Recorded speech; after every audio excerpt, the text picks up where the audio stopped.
$18 million your husband invested in her modeling agency? They're now funding an international criminal empire that's about to make you and your unborn baby their next targets. What started as a simple affair becomes a web of espionage, money laundering, and murder that reaches the highest levels of government. Victoria Hamilton thought she was just dealing with an unfaithful husband. She had no idea she was about to uncover a conspiracy that would put her in witness protection and force her to give birth while hiding from killers.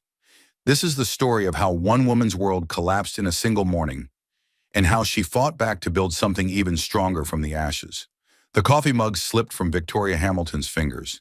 It shattered against the marble floor of their $30 million penthouse, sending ceramic shards across the kitchen like tiny white daggers. "Tori, don't look at page 6, please. I'm coming over right now." But Maggie's frantic voice on the phone was too late. The photograph was already burned into Tori's retinas. Her husband Richard, Rick to everyone who mattered, kissing a stunning blonde in a barely there bikini on his yacht.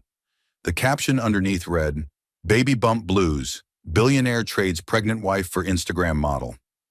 8 months pregnant, Tori stared at her phone screen until the image blurred. 23 years together, 15 married. Their first child finally on the way after years of fertility struggles that had consumed their relationship like a slow-burning fire. The pancakes she'd been making, Rick's favorite blueberry ones, started smoking on the stove. The acrid smell filled the kitchen, but Tori couldn't move.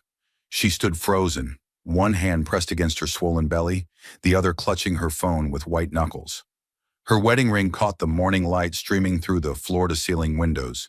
14 carats of emerald-cut perfection that Rick had surprised her with on their 10th anniversary. An upgrade, he'd called it, kissing her forehead, because you deserve the best. The irony tasted bitter in her mouth now. The elevator chimed in the foyer. Maggie's voice echoed through the penthouse before her footsteps appeared in the kitchen doorway. "Honey, I'm so sorry. I tried to kill the story, but..." "How long?" Tori's voice sounded foreign to her own ears. Hollow, empty. Maggie Cooper had been Tori's best friend since college. 29 years old, an investigative journalist for the New York Post, with a reputation for breaking stories that mattered. Her dark hair was still messy from sleep, and she wore yesterday's clothes with her press badge dangling from her neck. The silence stretched between them like a chasm. "How long have you known Maggie?" The photos surfaced 3 hours ago. Maggie's voice was careful, measured. "But Tori..." She took a deep breath. "There are more." The baby kicked hard against Tori's ribs, as if responding to the tension crackling through the air. She pressed her hand to the spot, feeling the firm pressure of a tiny foot or elbow. This little person inside her had no idea that her world was crumbling before she'd even taken her first breath. "More photos?" "More of everything." Maggie approached slowly, like she was dealing with a wounded animal. "Different locations, different dates. This isn't a one-time mistake, Tori." The words hit like physical blows. Tori sank into one of the kitchen island stools, suddenly grateful for the support. The marble was cool against her palms as she gripped the edge. "Where is he now?" "According to his assistant, he's on a business trip in Miami. Has been for 3 days." Miami, where the photographs were taken, where her husband of 15 years was playing house with a woman young enough to be his daughter, while Tori attended prenatal appointments alone. "What's her name?" Maggie pulled out her phone, scrolling through notes with the efficiency of someone who'd been working this story for hours. "Scarlett Kane, 26 years old, Instagram model with 2 million followers, originally from Cleveland, but she's been living in New York for the past 2 years. 26. Tori had been 26 when she'd met Rick at a corporate law conference. Young, ambitious, completely swept off her feet by the charming tech entrepreneur who was already worth $50 million in climbing. Now she was 32, pregnant, and apparently disposable. Does she know about the baby? "I don't know." Maggie's honesty was brutal but necessary.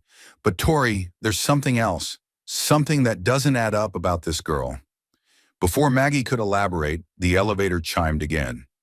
Rick's voice carried through the penthouse, casual and confident as always. "Tori, I'm home early. We need to talk." The sound of his footsteps on the hardwood floors made Tori's stomach clench. She looked at Maggie, who was already gathering the printed photos from the counter where she'd spread them like evidence at a crime scene. Rick appeared in the kitchen doorway, wearing the Tom Ford suit Tori had bought him for their 15th wedding anniversary, still tan from his business trip, his silver hair perfectly styled. At 45, he was what Fortune magazine had called Tech's Silver Fox. Distinguished, powerful, attractive in the way that money and success made men attractive. His gray eyes took in the scene, the shattered coffee mug, the smoking pancakes, Maggie's guilty expression, and finally Tori's tear-stained face. "This isn't what it looks like," he said. The audacity stole Tori's breath. The sheer, breathtaking audacity of those 6 words. "Really?" Her voice was steadier than she felt, steadier than she had any right to be. "Because it looks like my husband of 15 years has been screwing a woman young enough to be his daughter while I carry his child." Rick's jaw tightened. A muscle in his cheek twitched the way it did when he was angry or cornered. "You're being dramatic, Tori. Dramatic." She repeated the word slowly, tasting its shape. "Our baby is due in 4 weeks, Rick. 4 weeks. And you've been planning your exit strategy for—" She looked at Maggie. 3 months, Maggie supplied quietly. "The earliest photos I found date back 3 months." 3 months? Tori's voice rose despite her best efforts to stay calm. "I was showing at 3 months. You were taking me to those awful prenatal classes where they made us practice breathing exercises. You held my hand through the glucose test. You painted the nursery. The marriage has been over for years, Tori. We both know it." The cruelty in his voice was like a slap, sharp and sudden and designed to hurt. "I didn't know it. Apparently, I was the only one who didn't know it." Rick ran his hands through his silver hair, a gesture she'd once found endearing. Now it just looked practiced, calculated. "You've been so focused on getting pregnant, on treatments and schedules and ovulation windows. When was the last time we actually talked? About anything other than hormone levels and doctor's appointments?" Each word was a knife twist, because there was truth in the accusation, and that made it worse. The fertility struggles had consumed them. Month after month of hope and disappointment, of carefully timed intimacy that had nothing to do with passion and everything to do with biology. "So you decided to console yourself with a child? Scarlett understands me. She's vibrant, alive. She's 26. Age is just a number, Tori." "No, Rick. Prison sentences have numbers. Bank accounts have numbers. Ages have meaning. She was in high school when we got married." The elevator chimed again, and Eleanor Hamilton swept into the kitchen like an avenging angel in Chanel. Rick's mother was 68 years old, with steel gray hair and the kind of old money elegance that could freeze blood at 20 paces. She'd never quite approved of Tori, not because she disliked her, but because she'd never thought anyone was quite good enough for her son. "Richard." Eleanor's voice could have cut glass. "Explain this mess." For the first time since he'd walked into the kitchen, Rick looked uncomfortable. "Mother, this is between Tori and me." "Nothing is between you and anyone when it appears on the front page of every gossip rag in Manhattan." Eleanor's eyes swept over the printed photos Maggie was holding. "Who is this girl?" "Her name is Scarlett Kane," Maggie said, unable to help herself. "And she's married." The silence that followed could have shattered crystal. "Married?" Rick's face went white beneath his tan. Maggie pulled out her phone, scrolling through research notes with the practiced efficiency of an investigative journalist who'd been working this story since 3 in the morning. Scarlett Kane, born Stephanie Kowalski in Cleveland, Ohio, married Dmitry Volkov in a private ceremony in Monaco 18 months ago. Eleanor's perfectly plucked eyebrows climbed toward her hairline. Volkov, as in the Russian oligarch? The same one, worth an estimated $12 billion, currently under investigation by several international agencies for money laundering through shell companies. Rick dropped into one of the kitchen stools as if his legs had given out. For the first time in their marriage, Tori saw him looking genuinely vulnerable. Stupid. Used. She never mentioned being married. Shocking, Tori said, surprised by the venom in her own voice. A woman who sleeps with married men might not be completely honest. The baby kicked again, harder this time, and Tori pressed her hand to the spot. This child growing inside her didn't deserve any of this chaos. She deserved a family that wasn't imploding before she'd even drawn her first breath. Eleanor's phone rang, the sharp trill cutting through the tension. She glanced at the screen and frowned. James Morrison, our attorney. Without asking permission, she answered on speaker. James? Eleanor, we have a problem. James Morrison's voice was tight with stress. He'd been the Hamilton family attorney for 20 years, handling everything from business contracts to estate planning. The SEC just called. They're opening an inquiry into Hamilton Technology's overseas investments. Something about suspicious fund transfers. Rick's face went from white to green. What kind of transfers? The kind that coincidentally line up with your relationship timeline with Miss Kane. Rick, what the hell have you been doing? Tori felt the world shift beneath her feet. This wasn't just about an affair anymore. This was about money, federal crimes, her unborn child's future hanging in the balance of decisions she'd never been part of making. James, she said, surprised by the steadiness in her own voice. This is Tori. I need you to recommend a divorce attorney, today.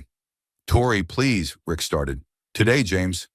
I'll have 3 names for you within the hour, James replied without hesitation. And Tori, get your own financial advisor, immediately. After Eleanor hung up, the kitchen fell silent except for the hum of the refrigerator and the distant sound of traffic 20 floors below. Tori found herself focusing on these ordinary sounds, anchoring herself to reality while her world spun out of control. How much money are we talking about? She asked. Rick wouldn't meet her eyes. It's complicated.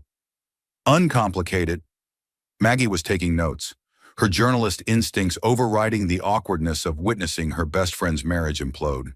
Rick, the photos show you on yachts, in private jets, at expensive resorts. That's not Hamilton Technology's money, is it?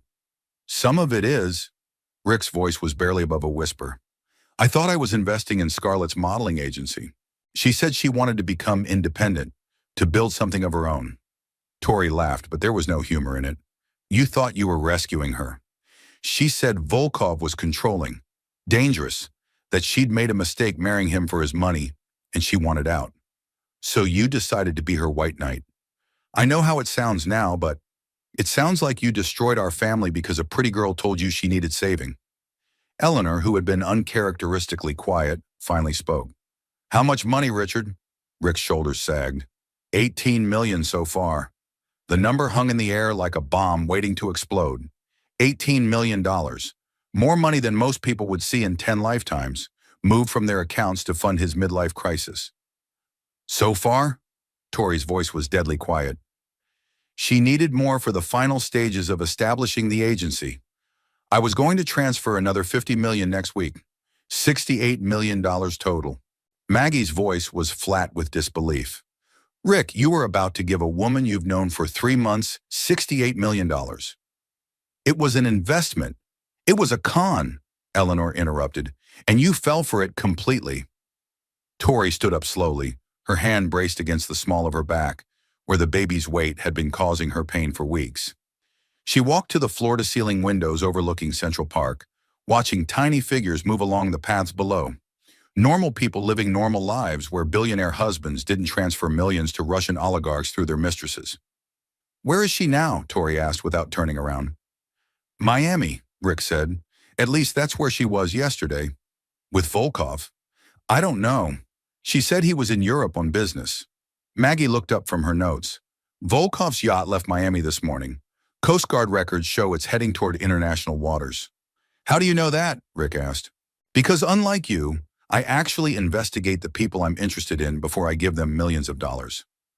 The baby kicked again, and Tori gasped as sharp pain radiated across her belly. Too much stress, too much adrenaline. She needed to calm down for the baby's sake. But how do you calm down when your entire life was revealed to be a lie? Tori? Rick was on his feet, moving toward her. Are you okay? Don't. She held up a hand to stop him. Don't touch me. Don't pretend to care about this baby when you've spent the last 3 months planning to abandon her. That's not true. I never planned. You moved $18 million to your girlfriend's account. You were about to move 50 million more. When exactly were you planning to tell me? Before or after the baby was born? Rick's silence was answer enough. Tori turned back to the window, watching a young couple pushing a stroller along one of the park paths. They looked happy, carefree, everything she'd thought she and Rick would be once their daughter was born. I trusted you, she said quietly. Through all the miscarriages, all the failed treatments, all the nights I cried myself to sleep, wondering if we'd ever have a family. I trusted you. You can still trust me. This thing with Scarlett, it's over. I'll call her right now and end it. It's not over, Rick. It's never going to be over. Because every time I look at our daughter, I'm going to remember that you were ready to leave us for a woman who was lying to you from the very beginning. She turned around to face him and was surprised by how small he looked. This man who commanded boardrooms and closed billion-dollar deals, reduced to a scared boy who'd been caught in a lie. She's going to ask about you someday, our daughter. She's going to want to know what kind of man her father is. And I'm going to have to figure out how to explain that her father chose a con artist over his family. The elevator chimed again. This time it was Tori's sister Nina, looking frazzled and out of breath. At 35, Nina Rodriguez was 2 years younger than Tori, but had always been the practical one. She ran a successful art gallery in San Francisco and had never liked Rick. Too smooth, she'd said at their wedding. Too perfect. I came as soon as I saw the news, Nina said, taking in the scene. What can I do? Help me pack, Tori said. I'm going to stay at grandmother's house in Connecticut until the baby comes. You don't have to leave, Rick said. This is your home. This was our home, past tense.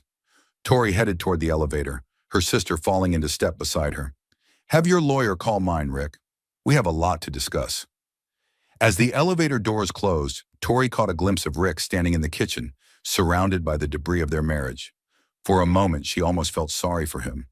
Then she remembered the photographs and the feeling passed. In the silence of the elevator, Nina squeezed her hand. You're doing the right thing. Am I? I'm 8 months pregnant. My husband is under federal investigation, and I'm about to be a single mother. Nothing about this feels right. But you're not staying with someone who betrayed you? That part is right. The elevator reached the penthouse's private garage, where Tori's Mercedes waited. As Nina helped her into the passenger seat, Tori felt something she hadn't experienced in months of fertility treatments and careful pregnancy management. The terrifying freedom of not knowing what came next. But for the first time in hours, the baby was calm. 3 days later, Tori sat in the office of Patricia Wells, Manhattan's most feared divorce attorney. Patricia's reputation preceded her like a storm front. She'd secured Jennifer Gates $73 million in her divorce, and she never lost. The office overlooked Madison Avenue, all glass and steel and intimidating leather furniture, designed to make opposing counsel nervous. Patricia herself was 50-something, silver-haired and sharp as a blade in her black Armani suit. Mrs. Hamilton, your husband's assets are... Patricia paused, studying the financial documents spread across her glass desk. Complicated. Hamilton Technologies stock. Real estate portfolios spanning 3 continents. Offshore investments that made Tori's head spin just looking at the numbers. All of it built during their marriage, which meant half of it was legally hers. The good news is New York is an equitable distribution state. The bad news is determining what constitutes marital assets when your husband may have been manipulated into moving money offshore. You think Scarlett targeted him specifically? I think beautiful young women don't accidentally meet billionaire husbands on yachts, especially when those women are married to Russian oligarchs under federal investigation. Tori's phone buzzed. Text message from Maggie. Urgent. Found something big. Meet me at your doctor's appointment. Dr. Sarah Mitchell's office in the Upper East Side had always felt like a sanctuary. The walls were covered with sonogram photos from grateful patients, soft music played in the background, and everything smelled like the lavender diffuser Dr. Mitchell kept on her desk.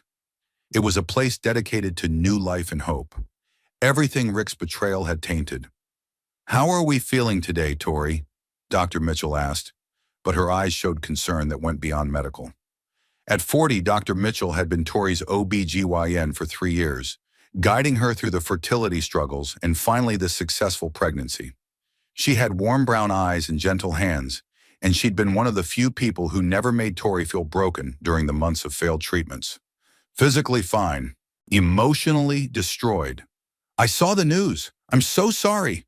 Maggie arrived during the ultrasound, clutching a manila folder against her chest. "Sorry I'm late. Traffic was, oh my God, is that the baby?" On the ultrasound screen, their daughter moved and stretched. Perfect tiny hands, delicate features, a profile that looked remarkably like Tori's baby pictures. At 36 weeks, she was almost fully developed, just putting on weight and waiting for her entrance into a world that had become infinitely more complicated since the last appointment. "She's beautiful," Dr. Mitchell said softly. "Heart rate is perfect. Position is good. Due date still looking solid for 3 weeks from now." Tori stared at the screen, feeling the familiar surge of fierce love mixed with terror. This little person would be depending on her completely. No partner to share the 3 a.m. feedings, or the worry or the overwhelming responsibility of raising a human being. "Everything looks perfect, which is remarkable considering the stress you've been under," Dr. Mitchell continued. "But I want you to try to stay calm. High stress levels can trigger preterm labor." Stay calm. While her husband was under federal investigation and her marriage was imploding in the national media. Tori almost laughed at the impossibility of it. After the appointment, Maggie pulled her aside in the waiting room. "I found the connection. Dmitry Volkov doesn't just launder money. He targets wealthy Americans through honey traps. Scarlett isn't his wife in any real sense. She's his employee."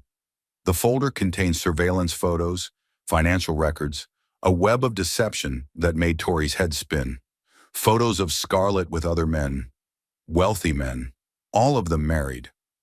Rick isn't her first mark. There were 3 others in the past 5 years. All wealthy, all married, all ended up losing significant assets in offshore investments that disappeared. So she's a professional con artist. She's a weapon. And Rick walked straight into the trap. Tori studied the photos. Scarlett laughing with a tech CEO from Silicon Valley. Scarlett on a yacht with a pharmaceutical executive from Boston. Scarlett at a charity gala with a hedge fund manager from Chicago. All of them older, all of them successful, all of them looking at her with the same besotted expression Rick had worn in the Miami photos. How much did the others lose? Between 20 and 40 million each. But Rick, Maggie flipped to another document. Rick was different. He was the biggest target they'd ever attempted. Because he has more money? Because he was vulnerable. Recent fertility struggles, marriage under strain, ego bruised from years of trying to have a baby. He was perfect for their operation. The words hit like a physical blow. Tori had to sit down in one of the waiting room chairs, her hand pressed to her belly where the baby was moving restlessly. "They researched us, our marriage, our problems, everything. For months before Scarlett ever approached him, they knew exactly which buttons to push." Tori thought about the fights she and Rick had been having before the pregnancy finally took. The tension around every doctor's appointment, every failed month, every well-meaning question from friends and family about when they were going to have children. She'd been so focused on getting pregnant that she'd missed her husband becoming a target. Where is she now? That's the thing. She disappeared yesterday. The yacht that left Miami? It went to the Bahamas, but Scarlett wasn't on it. She flew to New York on a private jet registered to one of Volkov's shell companies. She's here? In the city? Gets worse. She checked into the Carlisle Hotel, same hotel where Rick has been staying since you kicked him out. The betrayal felt fresh all over again. Even now, even after everything, he was still with her. Tori's phone rang, Rick's name on the screen. "Answer it," Maggie said. "Put it on speaker." "What do you want, Rick?" "To apologize, to explain." His voice sounded hollow, tired. "Tori, I've made terrible mistakes, but I never meant for it to go this far." "How far did you mean for it to go? Just emotional cheating? Just financial fraud? Help me understand the acceptable level of betrayal." Silence stretched between them. "The SEC seized my passport today," he said finally. "Good. The word surprised Tori with its viciousness. They're saying I moved $18 million to accounts controlled by Volkov's organization. But I thought I was investing in Scarlett's modeling agency. I thought I was helping her become independent. You thought you were rescuing her. She said she needed to escape, that Volkov was controlling, dangerous, that she'd made a mistake marrying him for money and wanted out. So you decided to be her white knight? I know how it sounds now. It sounds like you destroyed our family because a pretty girl told you she needed saving. Tori, there's something else. Something you need to know. The line went quiet except for the sound of Rick's breathing. What now? Scarlett isn't who I thought she was. I found out about Volkov yesterday, about the other men. I confronted her, and she what? She laughed. She actually laughed at me, said I was just another mark and not even a particularly smart one. Despite everything, Tori felt a flicker of sympathy for him. To be used so completely, to have your emotions manipulated so expertly, it was a special kind of cruelty. Where are you now? The Carlisle, but not with her. She checked out this morning. I don't know where she went. Maggie was frantically typing on her phone. She held up a message. Scarlett Kane boarded a flight to Prague an hour ago. She's gone, Rick. She got what she wanted and left. What am I supposed to do now? Fix it. Figure out how to get our money back. Cooperate with the CC and anyone else who wants to investigate, and leave me alone until you do. Tori hung up and immediately felt lighter. For the first time in 3 days, she could breathe without feeling like her chest was crushing inward. You okay? Maggie asked. No, but I will be. The baby kicked, and Tori smiled despite everything. We will be. As they walked out of the medical building into the crisp October air, Tori realized something had shifted. The devastating shock of discovery was fading into something more manageable. Not forgiveness, that might never come, but acceptance. Rick had made his choices. Now she had to make hers. And for the first time since she'd seen that photograph 3 days ago, she felt like she might actually survive this. That evening, Tori sat in the living room of her grandmother's house in Connecticut, surrounded by boxes of legal documents that Patricia Wells had couriered over. The house was a sanctuary from her childhood.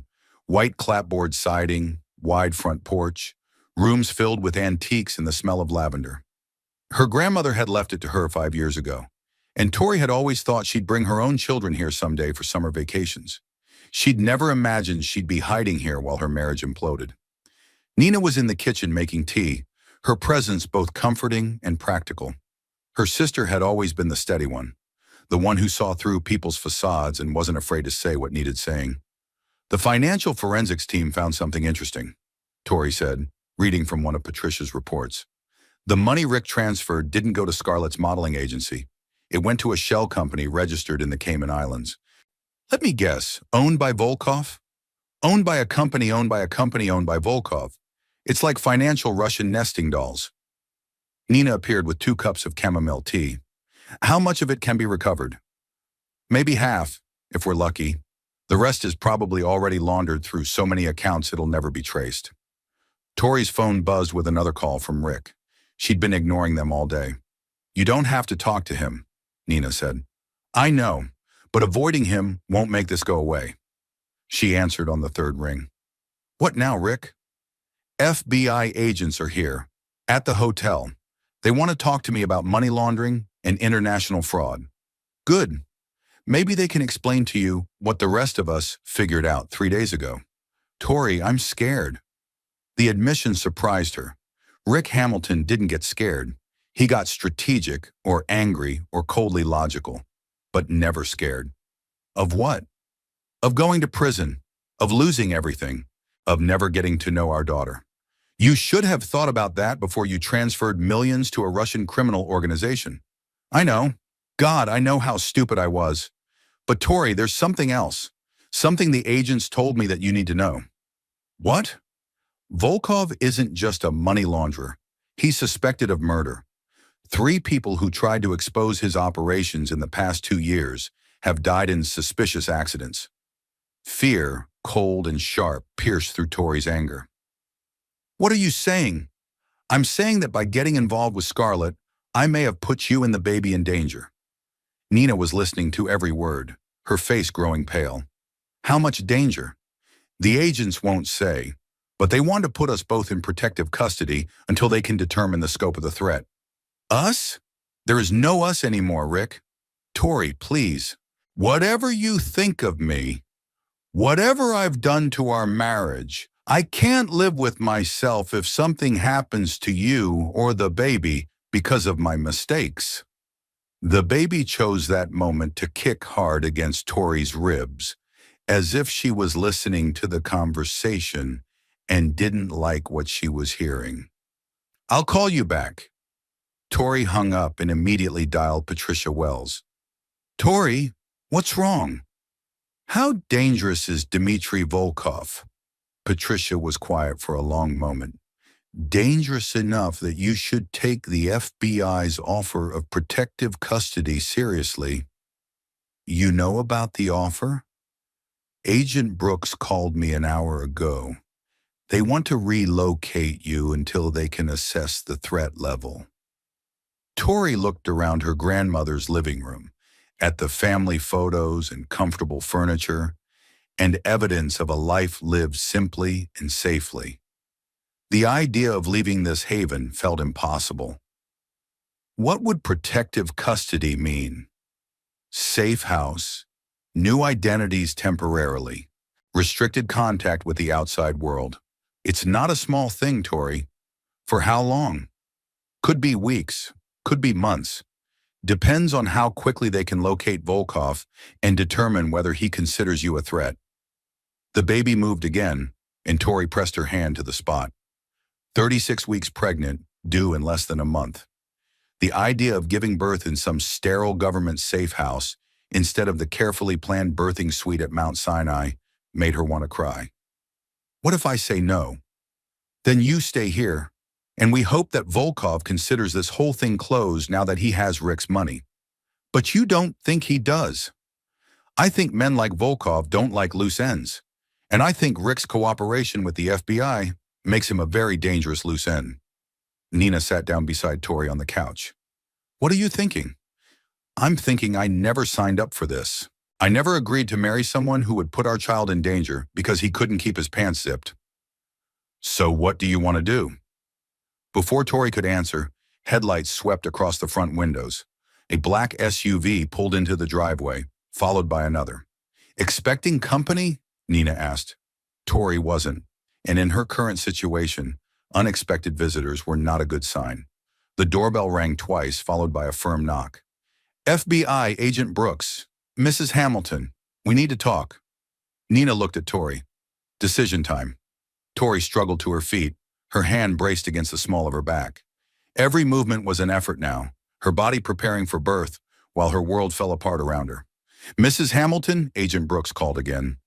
Tori walked to the front door and opened it to find a man who looked exactly like Central Casting's idea of an FBI agent. Square jaw, conservative suit, eyes that missed nothing. He was flanked by 2 other agents and looked like he hadn't slept in days. Agent Brooks, you're earlier than I expected. Ma'am, we have a situation. May we come in? Something in his tone made Tori's blood run cold. This wasn't a routine protective custody offer. This was an emergency. What kind of situation? The kind where we need to move you to a secure location immediately. Why? What's happened? Agent Brooks glanced at his companions before answering. Dmitry Volkov's private jet landed at Teterboro Airport 3 hours ago. He's in the United States, Mrs. Hamilton, and according to our intelligence, he's looking for you. The words hit Tori like a physical blow. She gripped the door frame to keep from falling. Looking for me? Why would he be looking for me? Because your husband's cooperation with our investigation has made you a liability. In Volkov's world, liabilities are eliminated. Nina appeared beside Tori, her face white with fear. What does that mean? It means we need to leave. Now. Tori looked back at the living room, at the boxes of legal documents and the tea Nina had made, and the comfortable sanctuary where she'd thought she could wait out the storm of her collapsing marriage. How long do I have to pack? 10 minutes, essential items only. As Tori climbed the stairs to gather clothes and medical records, she felt the baby moving restlessly inside her.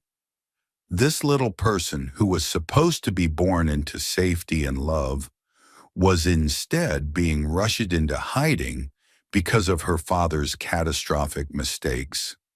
But as she threw clothes into a suitcase, Tori realized something had changed.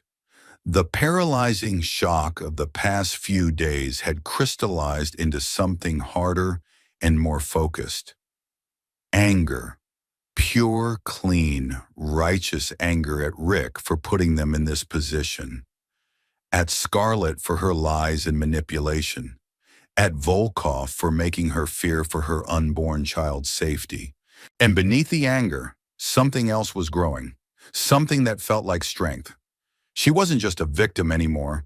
She was a mother protecting her child, and that made her dangerous in ways none of them had anticipated. As she zipped the suitcase closed, Tori made herself a promise. When this was over, when Volkov was caught and Rick's mess was cleaned up and their daughter was born safely, she was going to build a life that no one could ever threaten again, a life where she was in control. The FBI safe house was a modest colonial in suburban Virginia, the kind of place that screamed federal budget rather than witness protection glamour. Beige walls, standard issue furniture, and windows that didn't open. Tori had been there for 6 days and she was going stir-crazy. Agent Brooks had become a regular presence, updating her on the investigation while trying to keep her calm. Today he sat across from her at the kitchen table, spreading surveillance photos like playing cards. We've traced Volkov's movements since he arrived, Brooks said. He went straight to the Carlisle Hotel, where your husband had been staying. Past tense? We moved Mr. Hamilton to protective custody as well. Different location. Good. The thought surprised Tori with its viciousness, but she was glad Rick was scared. He deserved to be scared. Did Volkov find him? No, but he left a message. Brooks slid a photograph across the table. Hotel stationery with a handwritten note in block letters. Mr. Hamilton owes me money. I collect my debts. Charming, Tori said. Very subtle. It gets better. He also left this. Another photo. A sonogram image. Not from Tori's medical file, but a generic one downloaded from the internet. The message was clear. We know about the baby.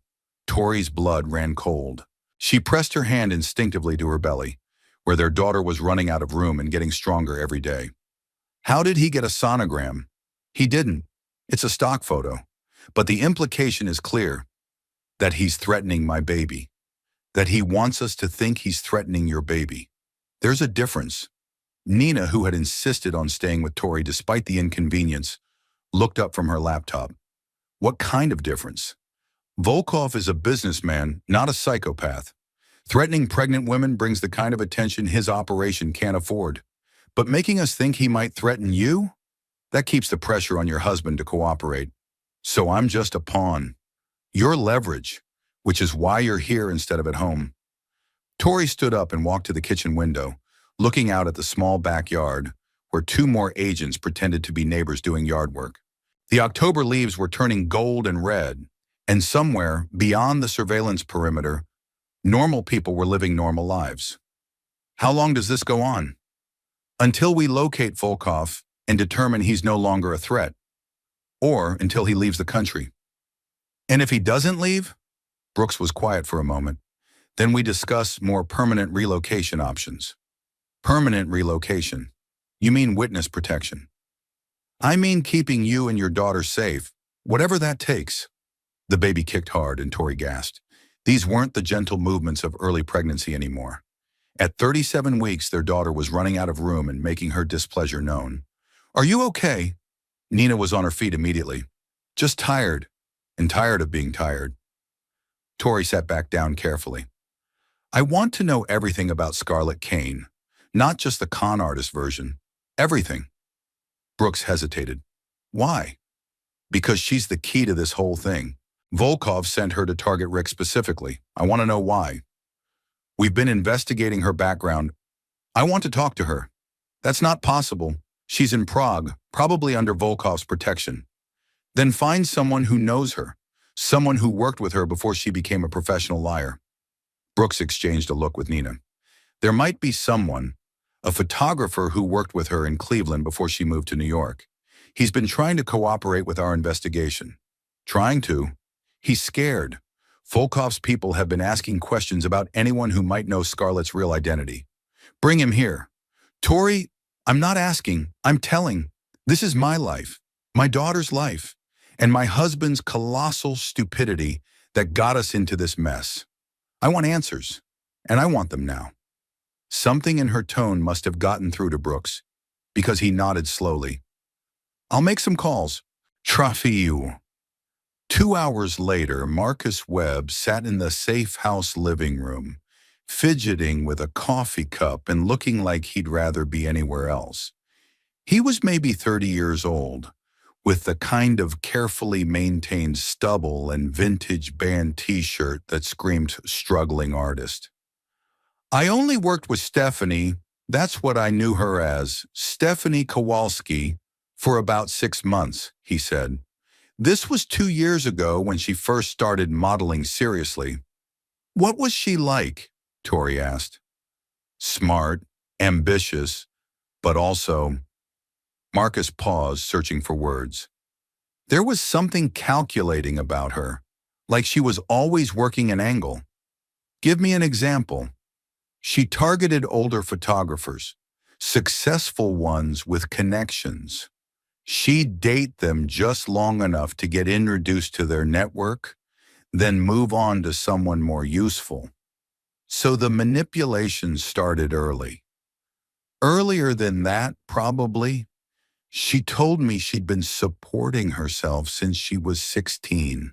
Parents died in a car accident, no other family. She'd learned to survive by figuring out what people wanted and giving it to them. Tori felt an unexpected flicker of sympathy. To be orphaned so young, to have to make your own way in the world. It didn't excuse what Scarlett had done, but it explained some of it. When did she meet Volkov? About 8 months after I knew her. She started getting these expensive gifts, flying to Monaco and Switzerland for photo shoots that didn't seem to exist. I asked her about it once and she laughed it off. Said she'd met some foreign businessman who liked to spoil her. Did you know she married him? Marcus's eyes widened. Married? No. She always said marriage was for suckers who couldn't think past the next paycheck. Interesting. So even marriage to Volkov was just another business transaction. What happened to your friendship? It ended when I figured out she was playing me. I introduced her to a gallery owner I knew, thinking it might help her career. 2 weeks later, she was sleeping with him, and I was cut out completely. And now? Now I spend my days looking over my shoulder, wondering if Volkov's people are going to decide I know too much. Nina had been taking notes throughout the conversation. Marcus, did Stephanie ever mention wanting to target anyone specific? Any particular type of man? She was obsessed with tech moguls, said they were the new oil barons except stupider. She studied them like homework, their business practices, their weaknesses, their personal lives. Tori felt pieces clicking into place. She researched Rick specifically. I don't know names, but she definitely had a type. Older, successful, emotionally vulnerable. She said men going through midlife crises were the easiest marks because they wanted to feel young and powerful again. The description stung because it was so accurate. Rick at 45, watching his friends' children graduate from college while he struggled with fertility treatments. The perfect target for a woman who made him feel virile and desired again. There's something else, Marcus said hesitantly. Something I probably should have mentioned to the FBI earlier. What? Stephanie kept a journal, detailed notes on everyone she met, their weaknesses, how to manipulate them. She called it her insurance policy. Brooks leaned forward. What kind of journal? Digital, encrypted files on a laptop she kept hidden in a safety deposit box. She showed it to me once when she'd been drinking. Said if anything ever happened to her, that journal would take down a lot of powerful people. Where's the safety deposit box? Cleveland, First National Bank on Euclid Avenue.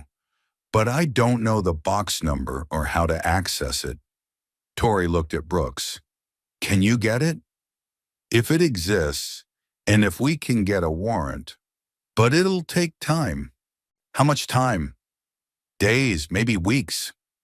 The baby kicked again, harder this time, and Tori winced. 37 weeks meant she could go into labor at any moment.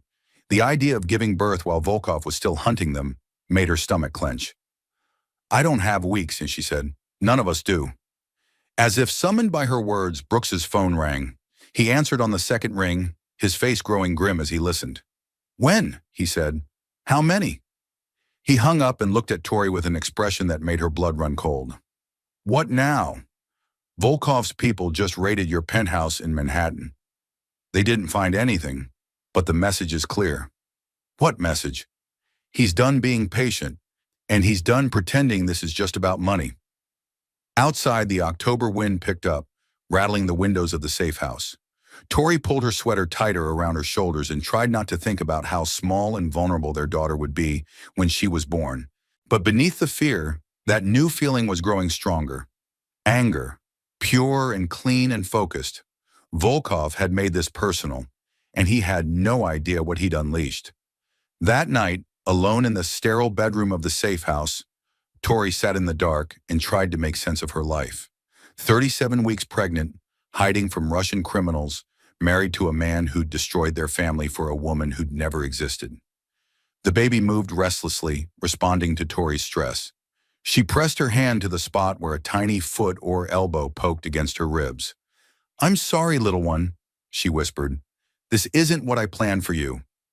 Her phone rang, Rick's name on the screen. She'd been ignoring his calls for days, but tonight felt different. Tonight she needed to hear him admit what he'd done. What do you want, Rick? To apologize, to explain. His voice sounded hollow, older. Tori, I know I've made terrible mistakes, but I never meant for it to go this far. How far did you mean for it to go? Just emotional cheating? Just financial fraud? Help me understand the acceptable level of betrayal. Silence stretched between them. In the background, Tori could hear the hum of air conditioning and the distant sound of television. Another safe house. Another prison of Rick's making. The FBI says Volkov killed a man in Prague last week, Rick said finally. Someone who'd been cooperating with Interpol's investigation into his money laundering operation. Tori's blood turned to ice. Killed how? Car accident, made to look accidental, but they have surveillance footage of Volkov's people tampering with the brakes. Why are you telling me this? Because I need you to understand how dangerous this situation is. How sorry I am that my stupidity put you and the baby at risk. Sorry doesn't fix this, Rick. I know, but maybe cooperation can. The FBI wants me to help them build a case against Volkov. Financial records, recordings of conversations with Scarlett, anything that might help them arrest him. And you're going to do it? What choice do I have? If I don't cooperate, he'll never stop hunting us. And if something happens to you or the baby because of my mistakes, his voice broke. In 15 years of marriage, Tori had seen Rick cry exactly twice. When his father died, and when she miscarried their first pregnancy 3 years ago. Hearing him break down now should have made her feel something. Sympathy maybe, or shared grief for what they'd lost. Instead, she felt nothing. Where's all your money now, Rick? The $18 million you gave to Scarlett? Gone. Transferred through so many shell companies that the FBI says it'll never be recovered. And the $50 million you were planning to give her? Frozen by the SEC. We can't touch any of our major assets until the investigation is complete. Our assets? You mean your assets? Tori, please. No, Rick. There is no our anymore. You made that choice when you decided a con artist was worth more than your pregnant wife. The baby kicked hard, and Tori gasped as sharp pain radiated across her belly. She'd been having these episodes all day. Not contractions exactly, but something that felt like warning shots. Tori, are you okay? She hung up without answering. The pain intensified, a tight band around her middle that took her breath away. Too early. The baby wasn't due for 3 more weeks, but stress could trigger premature labor. Dr. Mitchell had warned her about this. Tori made her way carefully to the living room, where Nina was reading on the couch. I need to call Dr. Mitchell, Tori said. Nina was on her feet immediately. What's wrong? I don't know, maybe nothing, but something feels different. Nina called Agent Brooks while Tori dialed Dr. Mitchell's emergency line. At 9 p.m., she got an answering service, but they promised to have the doctor call back within minutes. Mrs. Hamilton? Dr. Mitchell's familiar voice was a comfort even through the phone. What's happening? Pain, pressure. The baby's been moving a lot, and I've been having these episodes where my whole belly gets tight. How far apart? Tori looked at the clock, trying to remember when the last episode had started. Maybe 20 minutes, but they're not regular. Sounds like Braxton Hicks contractions, false labor brought on by stress. Are you able to stay calm? Tori almost laughed. Calm, while hiding from Russian killers and processing her husband's betrayal. I'm trying. I know this is a difficult situation, but stress really can trigger premature labor. Try to rest, drink water, and call me if the contractions become regular or if your water breaks. After she hung up, Tori sank back into the couch cushions. False labor. Her body's way of practicing for the real thing while her world fell apart. You okay? Nina asked. No, but the baby's okay, which is what matters. Want to talk about it? Tori considered the question. For days, she'd been focused on the immediate crisis, Volkov's threats, the FBI investigation, the practical matters of hiding and waiting. She hadn't really processed the emotional devastation of Rick's betrayal. I keep thinking about the signs I missed, she said finally. The late nights he blamed on work, the business trips that seemed to happen more frequently, the way he stopped touching me unless it was for fertility purposes. You were focused on getting pregnant. That's not your fault.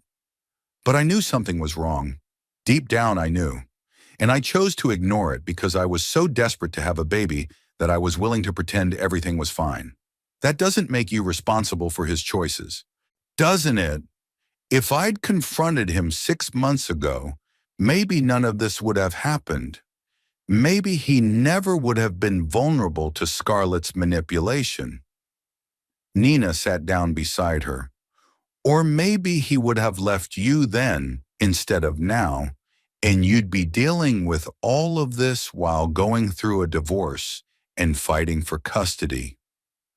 The thought was surprisingly comforting, at least now with Rick under federal investigation and their marriage clearly over. Tori didn't have to pretend anymore. She didn't have to smile through dinner parties where everyone asked about their fertility treatments. She didn't have to make excuses for Rick's absence from prenatal appointments. She didn't have to keep hoping that a baby would somehow fix what was broken between them. I think I'm relieved, she said, surprised by the admission. Relieved? That it's over. That I don't have to keep trying to save something that was already dead. The baby moved again, a gentler roll this time rather than a sharp kick, as if she'd been listening to the conversation and approved of her mother's honesty. What are you going to do? After all this is over? Tori looked around the safe house living room. Generic furniture, beige walls, no personality or warmth. It was like a metaphor for her marriage. Functional but empty, providing shelter without any real comfort. Build something new, something that's mine. What does that look like? I don't know yet, but I know what it doesn't look like. It doesn't look like waiting for someone else to make me happy. It doesn't look like ignoring my instincts to avoid conflict. It doesn't look like accepting less than I deserve because I'm afraid of being alone.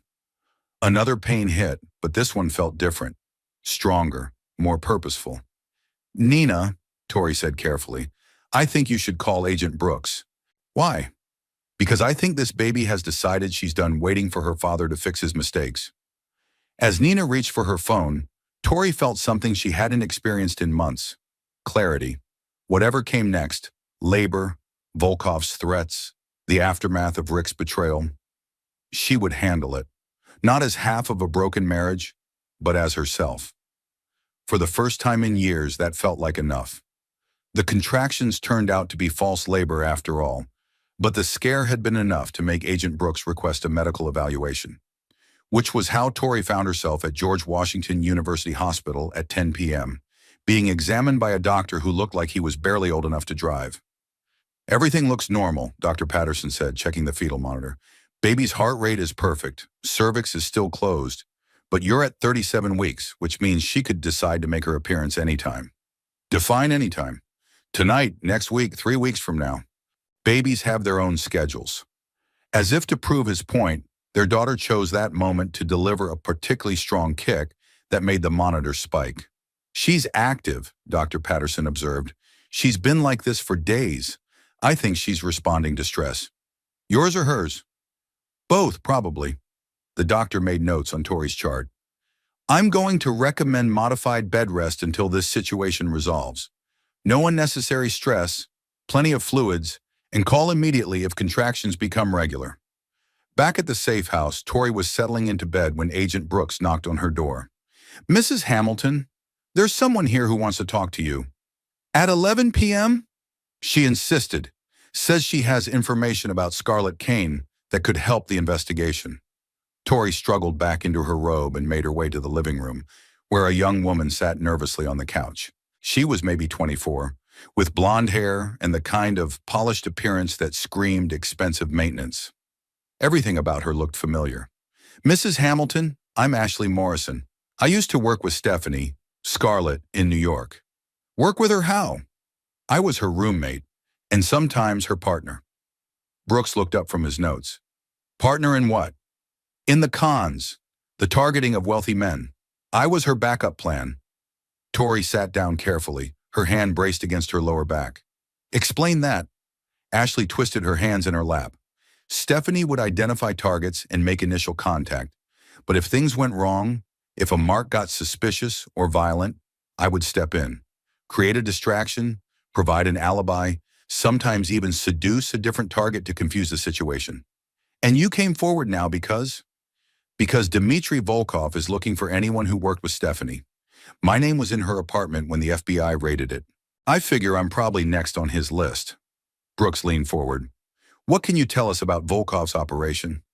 "More than you want to know. Stephanie kept detailed records of everything. Every mark, every con, every dollar they stole. She was planning to use it as leverage if Volkov ever tried to cut her out."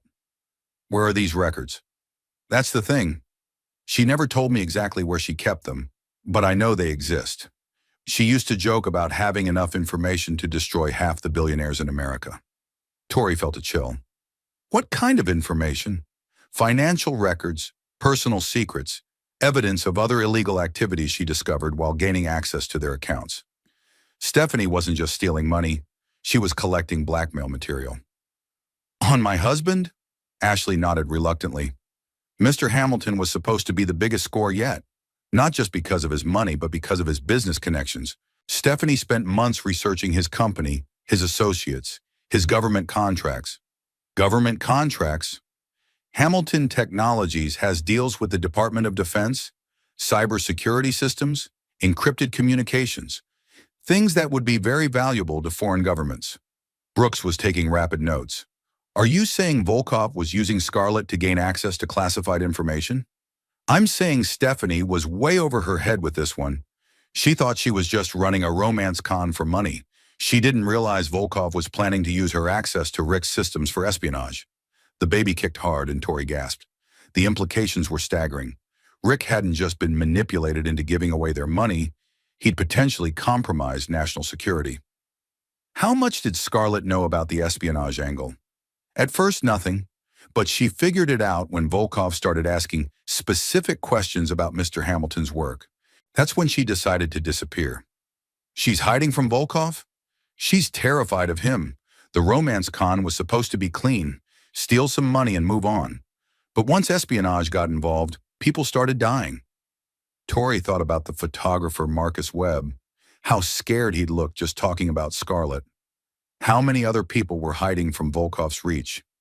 Where do you think she is now? Honestly, I think she's trying to get to that safety deposit box in Cleveland.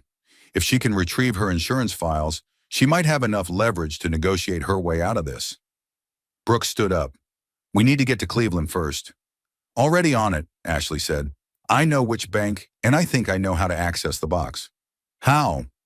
Stephanie used my social security number for the account. She said it was safer to have it in someone else's name. Someone Volkov would never think to investigate. The room fell silent as everyone processed this information. You're willing to cooperate with us? Brooks asked. I'm willing to do whatever it takes to stop Volkov before he kills me, and before he decides that Mrs. Hamilton and her baby are too dangerous to leave alive. Tori felt the maybe move again, a gentle roll this time. Their daughter was running out of room in there, preparing for a world that was far more complicated and dangerous than any child should have to face. What do you need from me? Tori asked. Nothing, Brooks said immediately.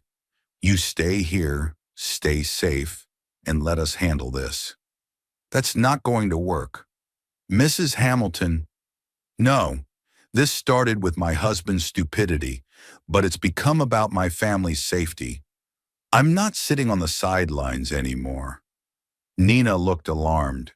Tori, you're 37 weeks pregnant, which means I'm motivated to end this quickly. Tori struggled to her feet. What's the plan? Ashley looked between Tori and Brooks uncertainly. We go to Cleveland, access the safety deposit box, and hope Stephanie's files contain enough evidence to bring down Volkov's entire operation.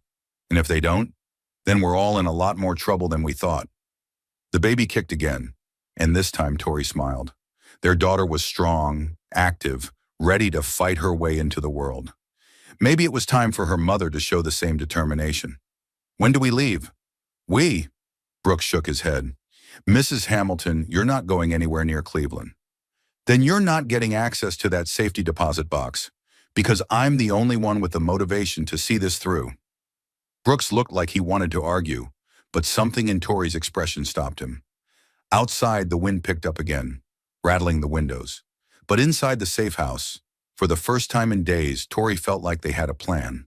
A dangerous plan, but better than hiding and waiting for Volkov to find them. She was done being a victim. It was time to fight back.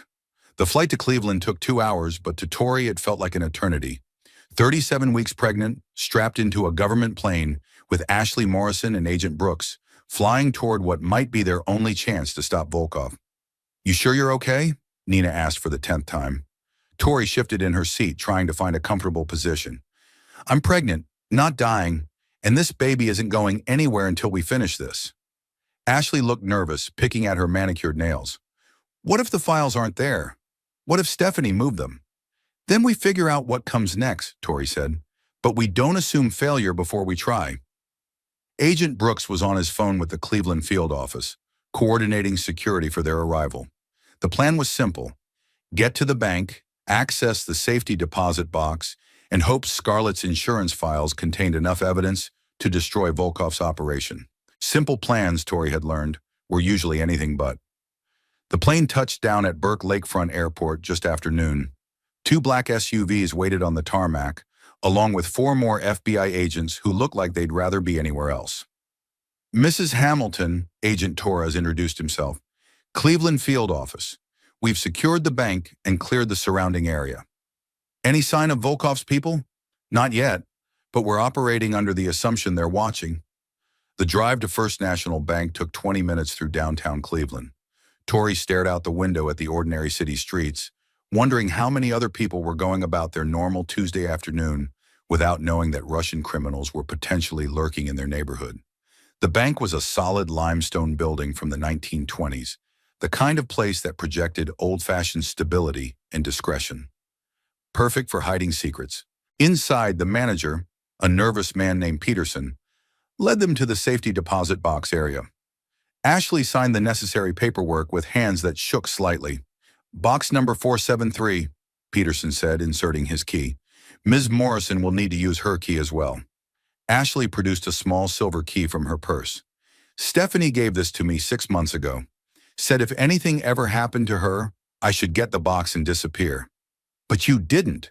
"I thought she was being paranoid. I thought the whole thing with Volkov was just another con that got a little complicated."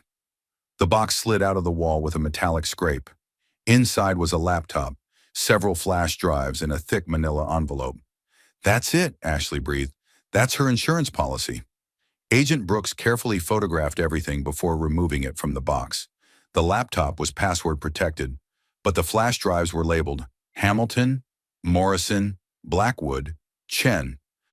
"4 different targets," Brooks observed. "4 that we know about," Ashley corrected. "There might be more." Tori felt the baby kick as Brooks inserted the flash drive, labeled Hamilton, into a government laptop.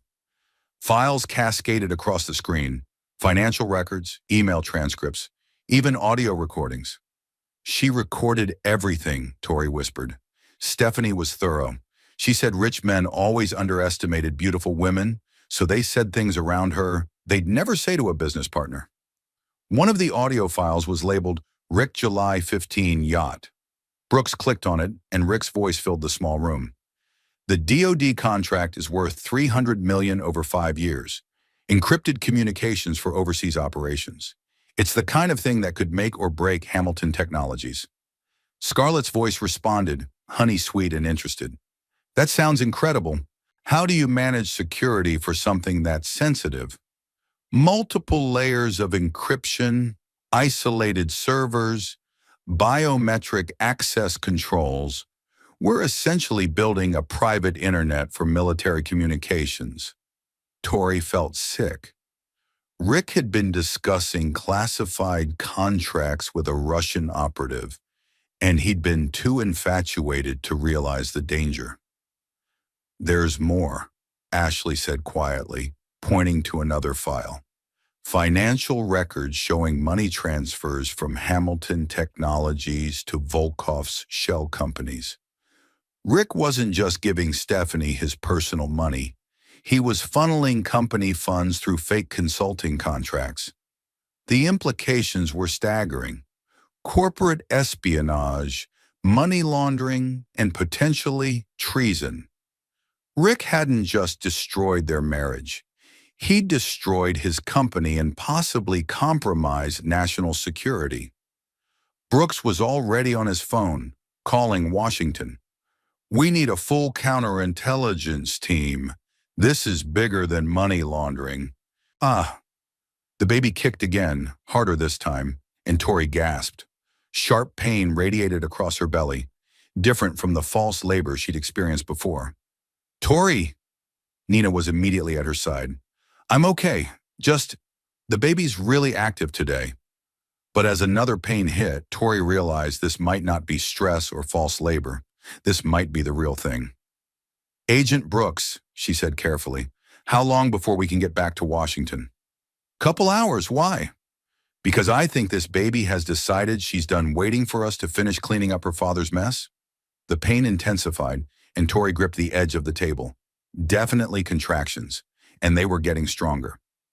"Hospital," Nina said immediately. "We need to get to a hospital." "Mrs. Hamilton," Agent Torres looked alarmed. "Is this normal?" "Define normal." "I'm 37 weeks pregnant.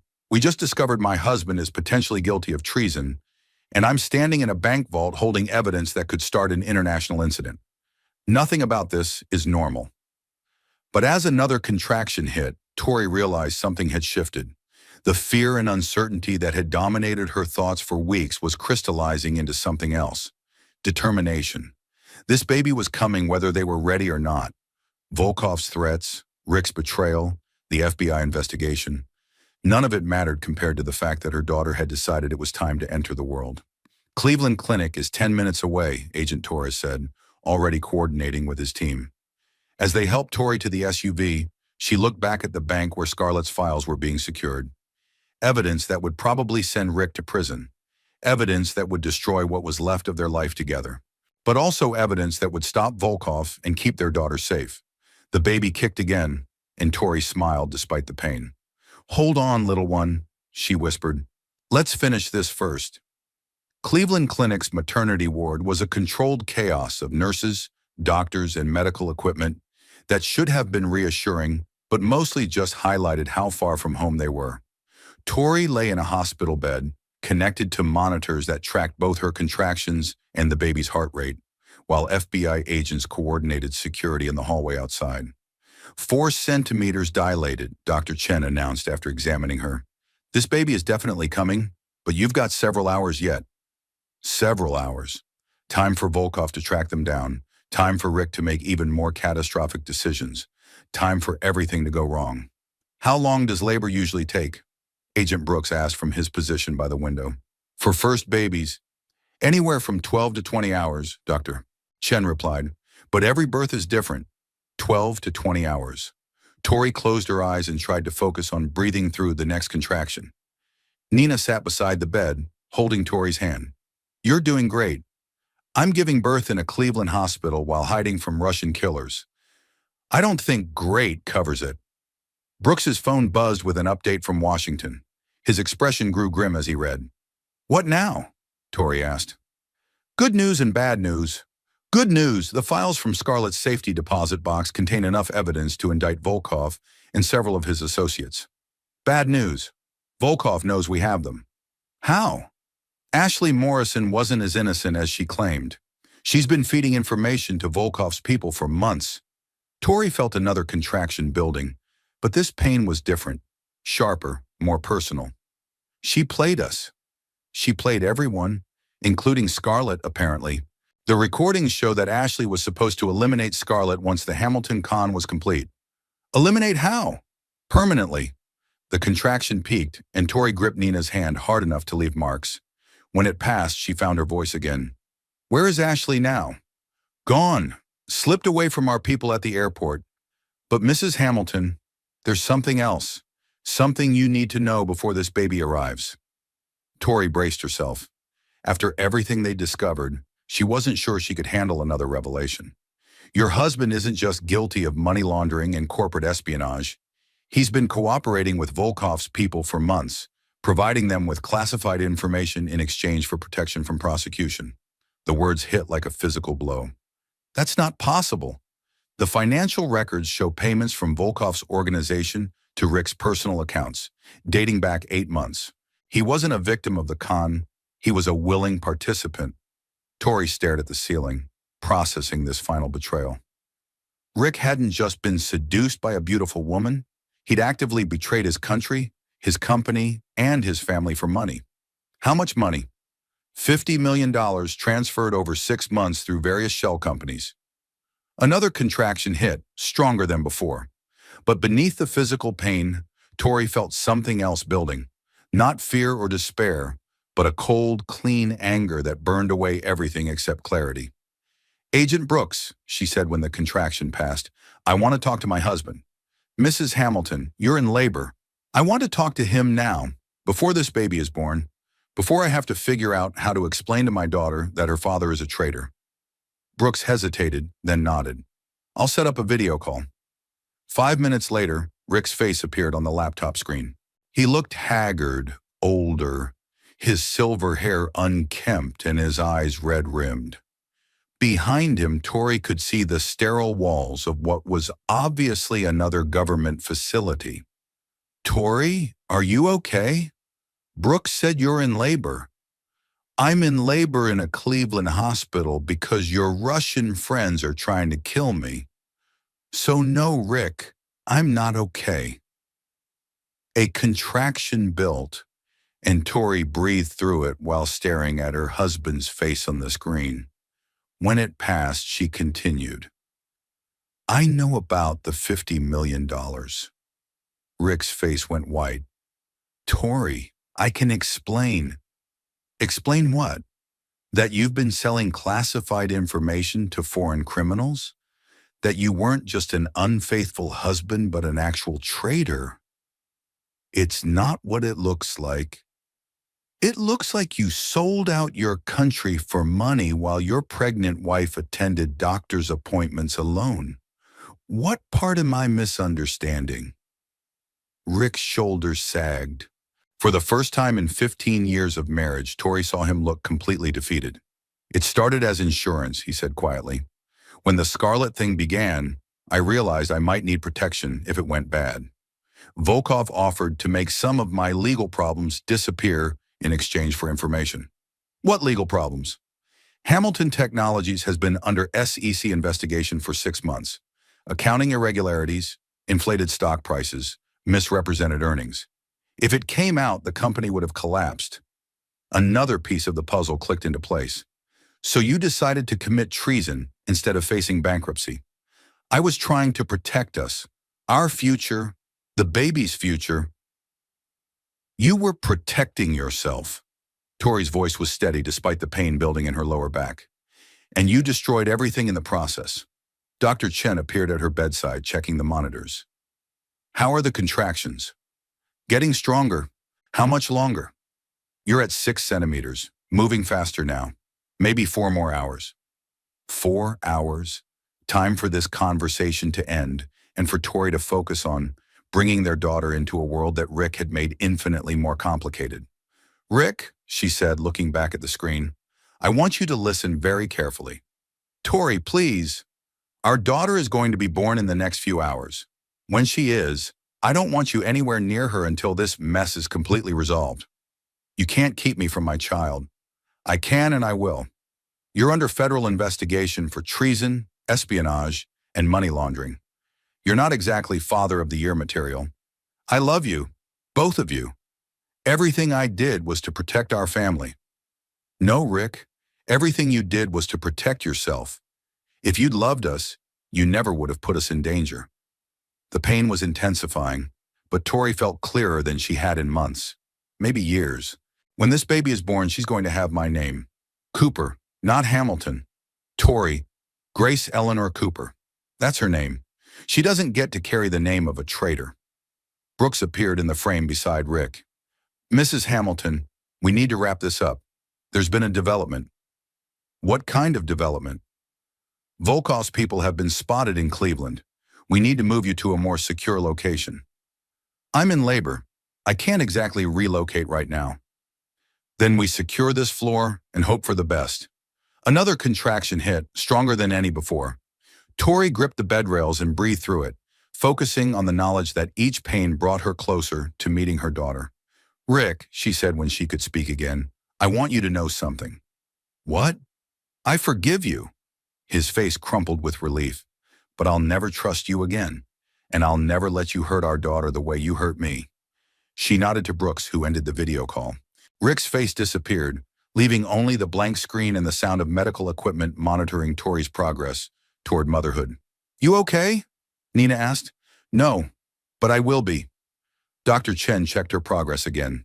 8 centimeters. This baby's in a hurry. Good, so am I. Outside the hospital room, Tori could hear FBI agents coordinating security measures. Radio chatter, footsteps, the controlled urgency of professionals dealing with a threat. But inside the room, despite everything, there was a strange sense of peace. The baby was coming, whatever else happened, whether Volkov was caught, whether Rick went to prison, whether their marriage could somehow be salvaged, their daughter would be born, and she would be safe. Mrs. Cooper? Dr. Chen said, and it took Tori a moment to realize he was talking to her. My name is still Hamilton, for now.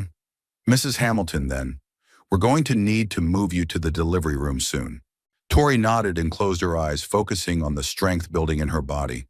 The same strength that had gotten her through fertility treatments and pregnancy complications and the discovery of Rick's betrayal. She was going to need that strength for what came next.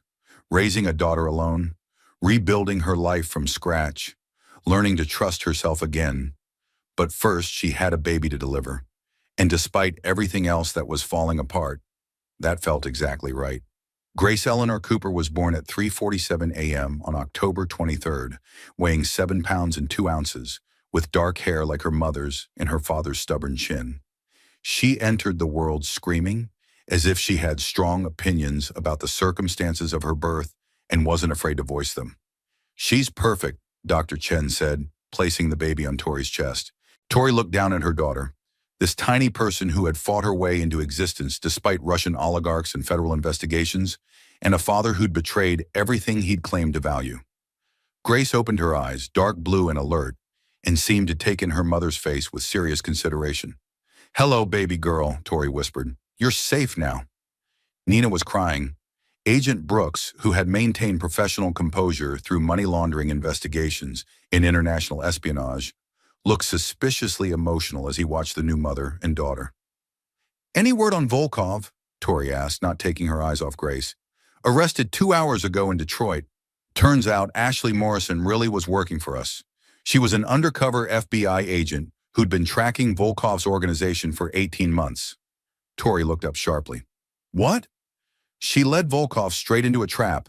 All those files from Scarlett's safety deposit box? They contained enough evidence to indict his entire organization. And Scarlett? Also arrested. She was trying to board a plane to Moscow when they picked her up." Grace made a soft sound, and Tori's attention returned completely to her daughter. Amazing how the rest of the world could fade away when you were looking at your child for the first time. "What happens now?" Nina asked. "Now we go home," Tori said. "Grace and I have a life to build." 3 months later, Tori sat in the garden of her grandmother's house in Connecticut, watching Grace sleep in her carrier.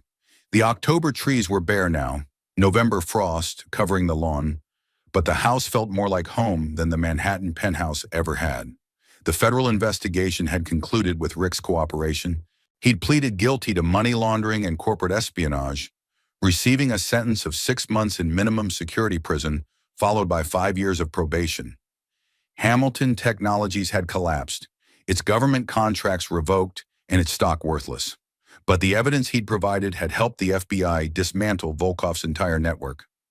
Dmitry Volkov himself was awaiting trial in federal prison, facing charges that would keep him locked up for the rest of his life. Scarlett Kane, real name Stephanie Kowalski, had testified against him in exchange for a reduced sentence. She'd serve 3 years, then disappear into witness protection. The divorce had been finalized last week. Tori kept the Connecticut house, half of what remained of their assets after legal fees and government seizures, and full custody of Grace with supervised visitation rights for Rick. He'd been released from prison yesterday. Maggie Cooper approached across the lawn carrying 2 cups of coffee and her laptop.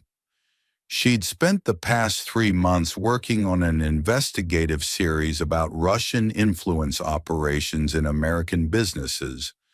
The Hamilton case had become the centerpiece of her reporting. "How's the interview going?" Maggie asked, nodding toward the woman sitting at the patio table. "Sarah Phillips from Forbes was working on a feature about women who rebuild after public scandals. She'd been asking questions for the past hour about resilience and reinvention and what comes after your life implodes in the national media." "Mrs. Hamilton, what would you say to women going through similar situations?" Tori considered the question while Grace stirred in her carrier, made soft baby sounds, and settled back into sleep. "I'd say the hardest part isn't the betrayal.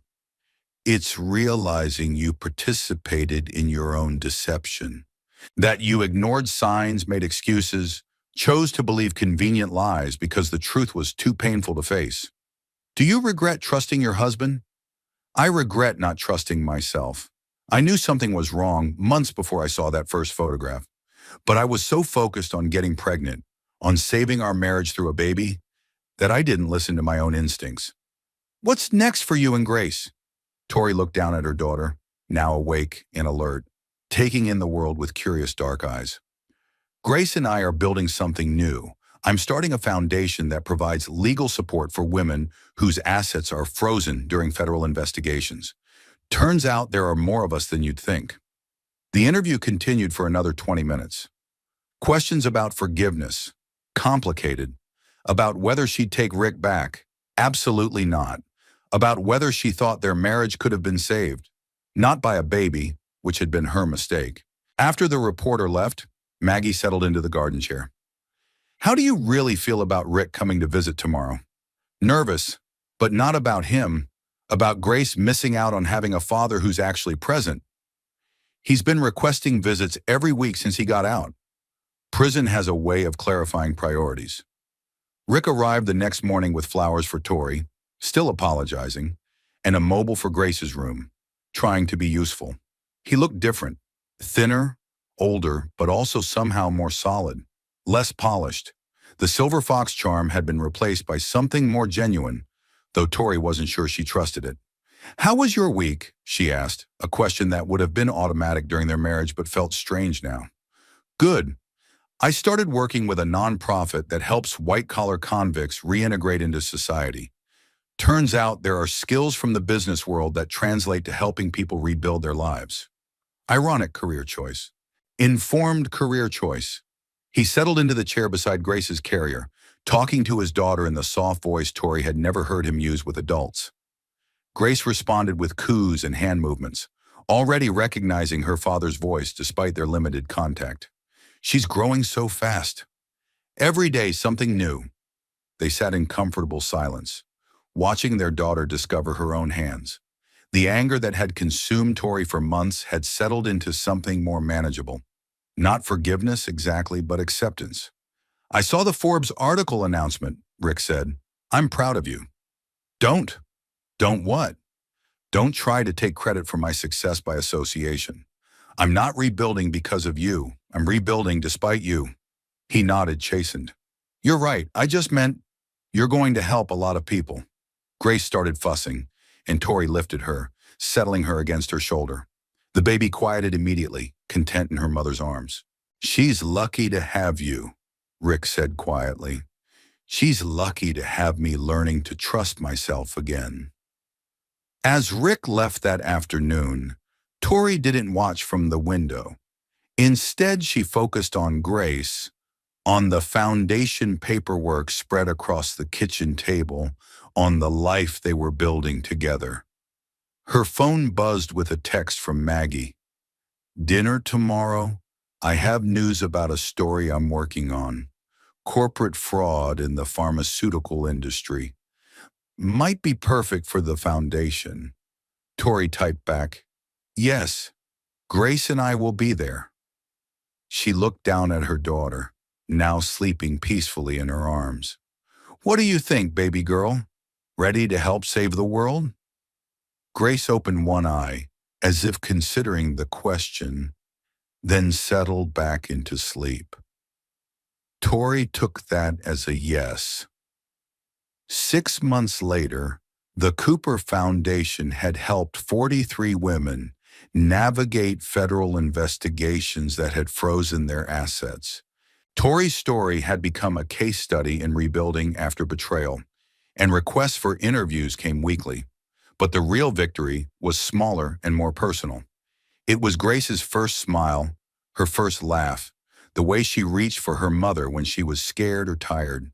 It was the life they'd built in the Connecticut house, simple and quiet and completely their own.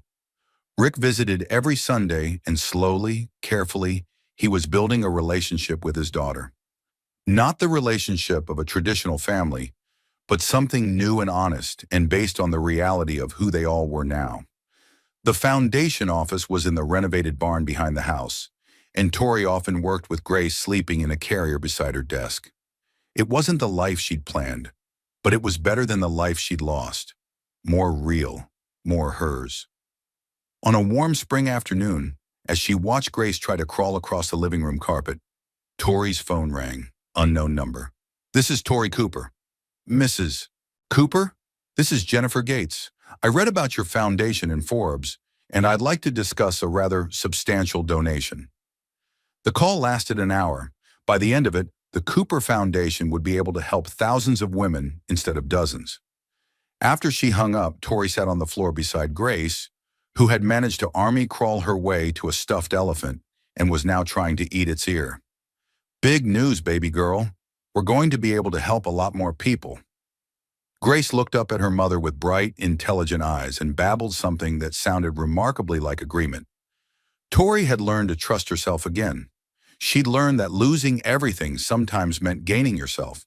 And she'd learned that the strongest thing you could do wasn't always fighting back. Sometimes it was letting go. "Come on," she said, scooping Grace up. "Let's go make dinner.